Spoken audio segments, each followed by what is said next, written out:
This afternoon, let's talk about prepositions. If you remember the video that I have sent to you, it has like prepositions that follow after nouns. However, today we're going to learn the different rules since prepositions is very important and it's one of the cornerstone of the English language. So, not only in your language paper 1, when answering closed test, but when also you're when answering the written expression. So it's important to know the different rules. So what is a preposition again? Preposition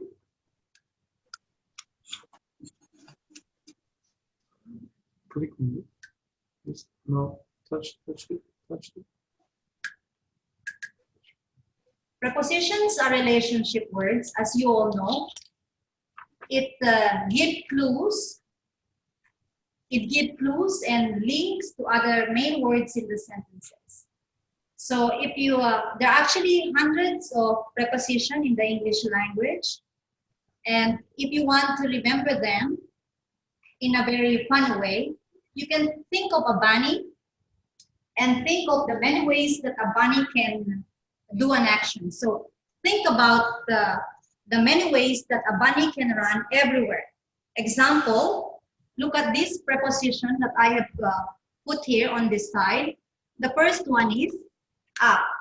So you can see the preposition up. We can say that a bunny can run up the hill. So we'll write a bunny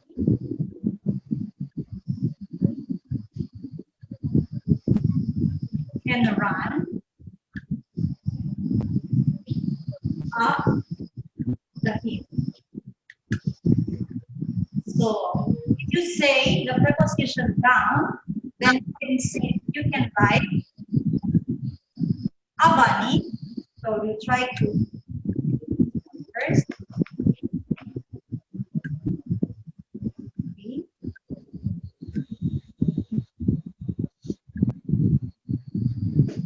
A bunny. Okay. A bunny can run down the hill. Okay. Another way of using a preposition together with the bunny, you can write a bunny goes near the cat. How about using the preposition far? So you can write a bunny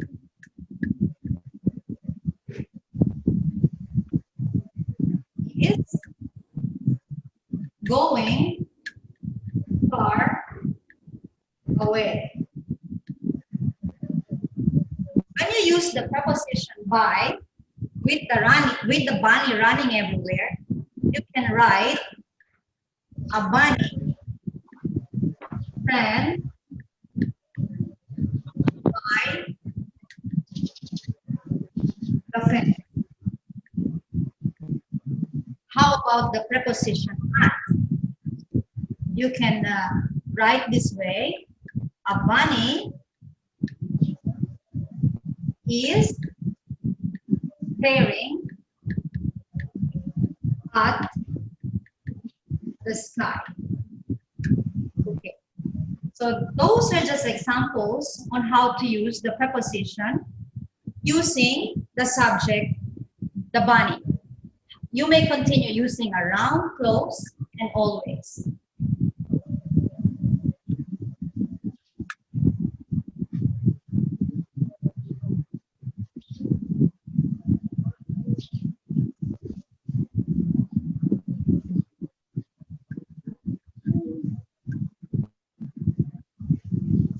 Okay, let's continue.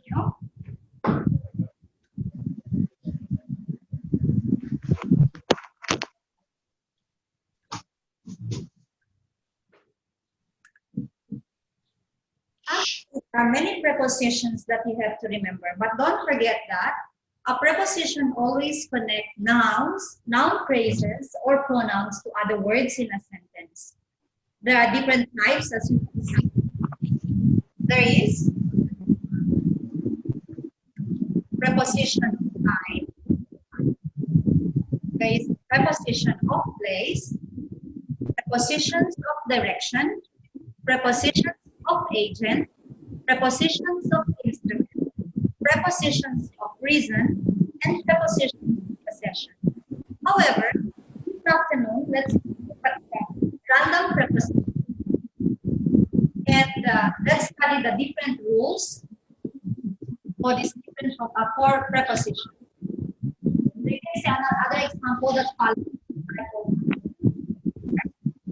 The example when you look at now,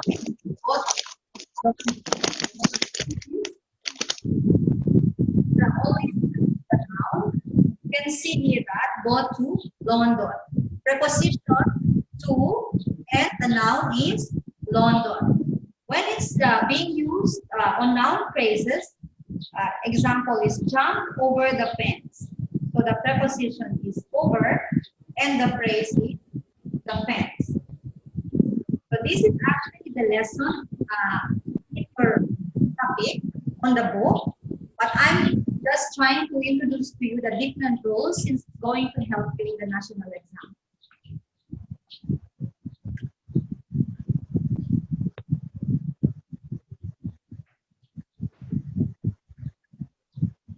So prepositions is very important since it provides clues and link the remainder of the sentence together. Therefore, it is important to learn the different rules. Let's proceed and learn the first rule.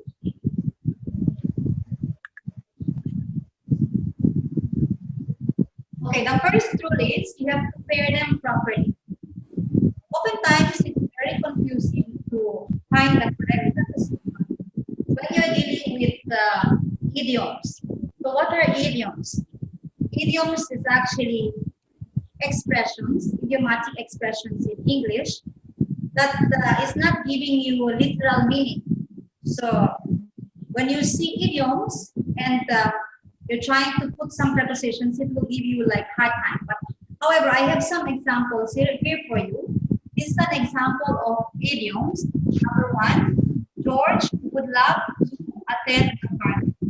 Number two is you are capable of anything you set your mind to.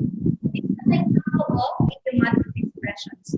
I noticed that the prepositions that are written in red,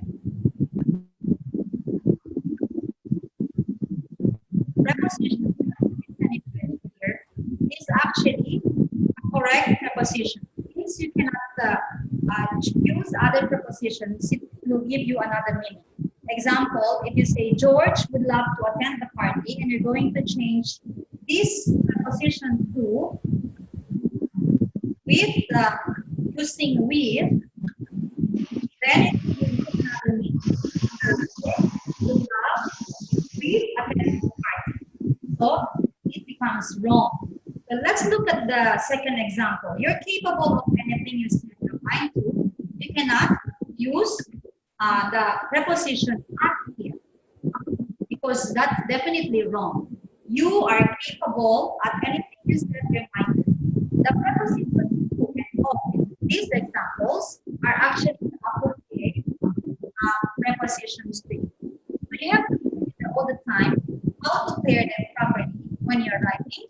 So, okay, now let's proceed to the next rule.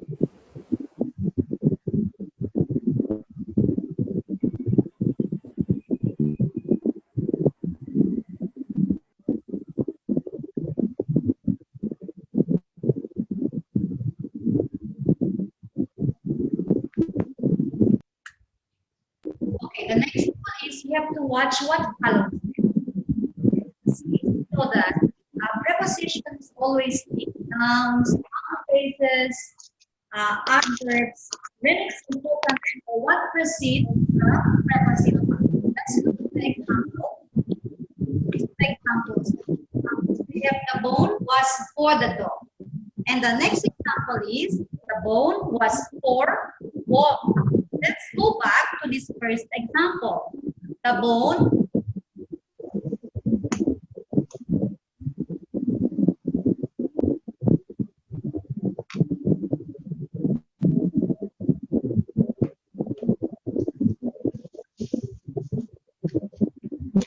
example, the bone was for the dog. This one is actually correct. Why? Look at the preposition for. It is before the noun dog. So this example is correct. So you have to watch closely what follows after every preposition sentence. Noun should always precede a preposition in the sentence. Now let's look at number 2. The bone was for walked. Okay, look at the preposition for, and the word that precedes the word for is walked. What is walked? Of course, you will tell me that walk is a verb. Okay? So, this word was a noun a while ago, and walk here is a verb.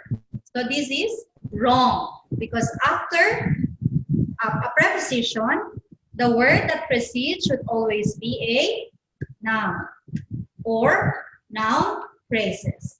So that is rule number 2. Now let's proceed to the next rule.